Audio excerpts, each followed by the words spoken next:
Hey guys, welcome to another video of FPL Football Herd. Hope you guys are doing well. So in this video, we'll be looking at the Game Week 2 review and also the watch list. So this video will have enough ingredient to spice up your team and push you towards the right track.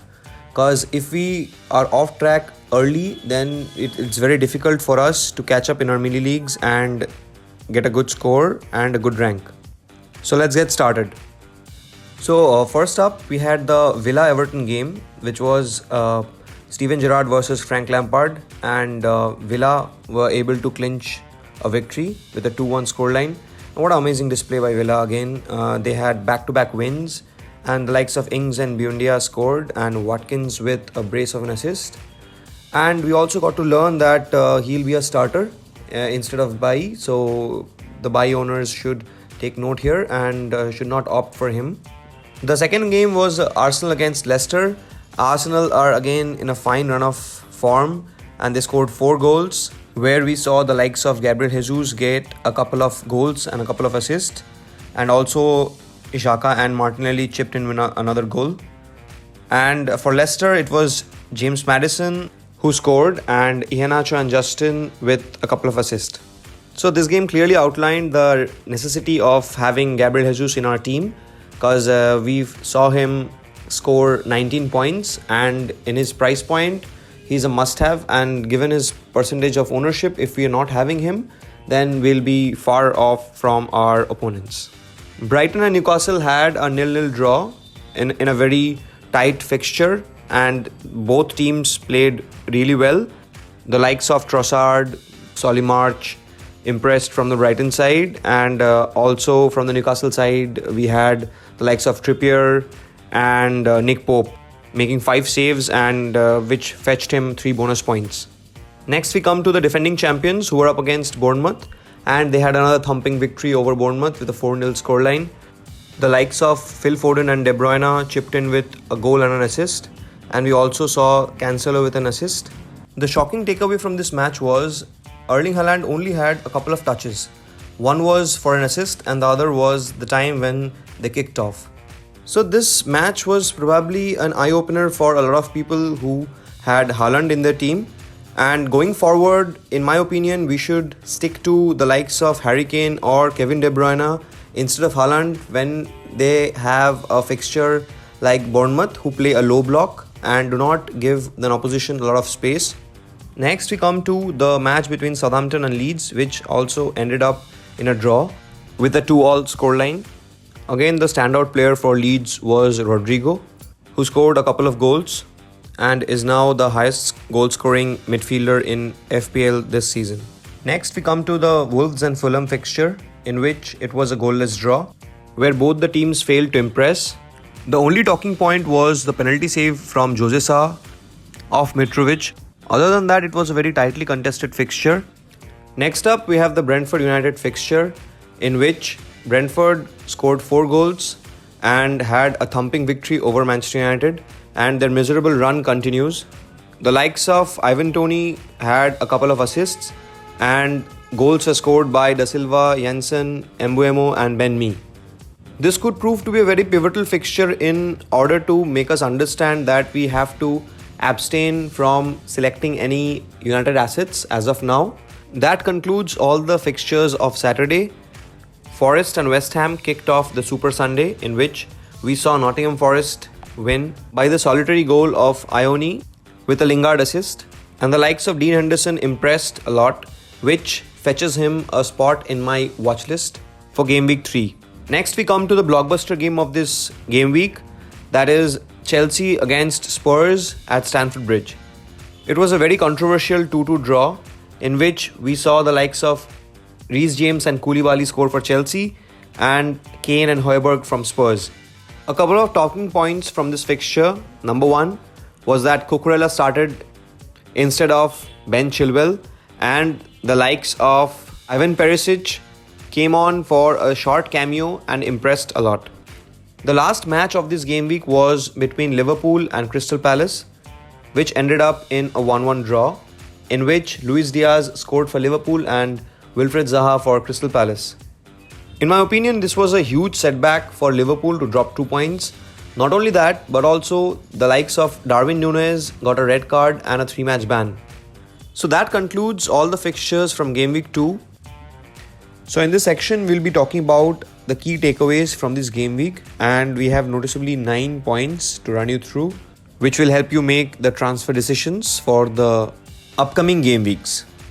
Steven Gerrard is clearly preferring the likes of Ollie Watkins over Bai, and we are seeing that Leon Bai is getting his minutes managed and is just coming on from the bench to have an impact. An Arsenal triple up is a must. The likes of Gabriel Jesus and Martinelli are the ones to go for, in my opinion, and we can tag them along with the likes of Aaron Ramsdale or any defender that you wish. I prefer the likes of Zinchenko, but you can also go with Gabriel or Saliba. After the City game, Kevin De Bruyne is proving to be a must-have, and it's giving the fantasy managers a huge dilemma to select him or go ahead with Salah. The next key takeaway would be Rodrigo from Leeds, who's had as much as 8 attempts in these 2 game weeks, and anyone who's willing to go heavy on the attack can definitely downgrade one of the midfielders to Rodrigo and free up the fund so that they can have a premium forward line. This game week also showcased to us that we have to abstain from selecting any Manchester United assets. So the likes of Rashford, Sancho, Bruno and Dalot and anyone that you have in your team, it's the right time to say them goodbye.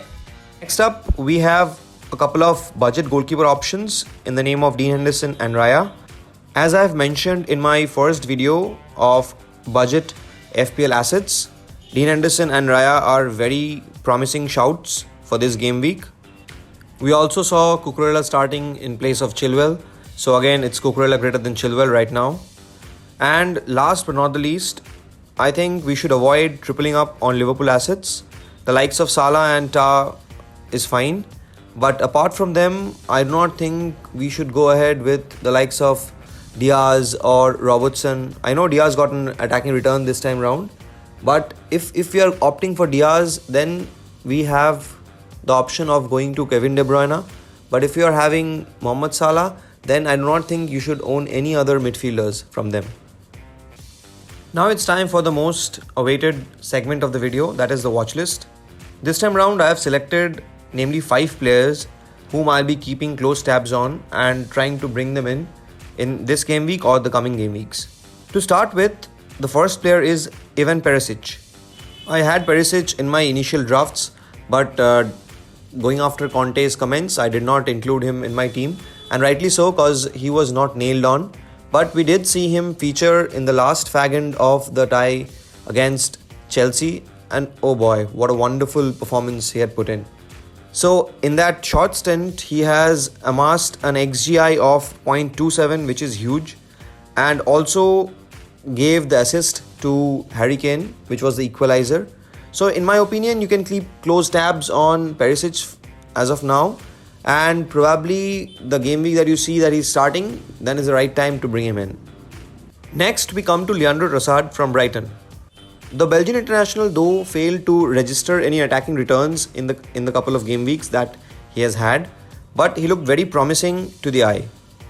He had an XGI of 0.48 and an XG of 0.21, and given the likes of Pascal Gross and Danny Welbeck playing so well, in my opinion he's a very favourable prospect in the coming game weeks.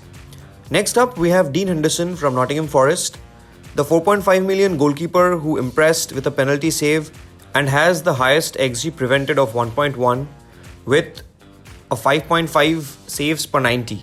No wonder he is the highest scoring goalkeeper as of now. Though his fixtures are a bit tricky with an Everton away game and a Tottenham home game and a City away game lined up in game week 3, 4 and 5, after that he has a favourable run of fixtures till game week 12. Now coming to the next player who's on my watch list and someone whom I'm considering bringing in right away is David Raya from Brentford. He was already there in my initial drafts, but I wanted to see a couple of games and then bring him in, and he has impressed me in the first 2 game weeks. And given the wonderful run of fixtures that he has, namely Fulham, Everton, Palace, Leeds, Southampton, And we all know how compact Brentford are. So he's going to provide a lot of save points and defensive returns and probably keep a couple of clean sheets in the next 3. Now the last player of my watch list is Alexander Zinchenko from Arsenal. The Ukrainian international saw a quick price rise following his wonderful start to the Premier League season. Zinchenko is in the top 3 for XGI amongst defenders this season, and he also looks a confirmed starter in Mikel Arteta's lineup. And given the out of position role that he is operating, I think he's someone who is very much capable of scoring a lot of points, and I'm looking to bring him in for Robertson this time round. So that's it guys, thank you so much if you watched till the end. This was all about the Game Week 3 watch list. If you have any questions, please write them below. I'll be very happy to answer them for you. And if you have liked this video, please give it a thumbs up and subscribe to my channel and help me grow. And once again, welcome to the herd.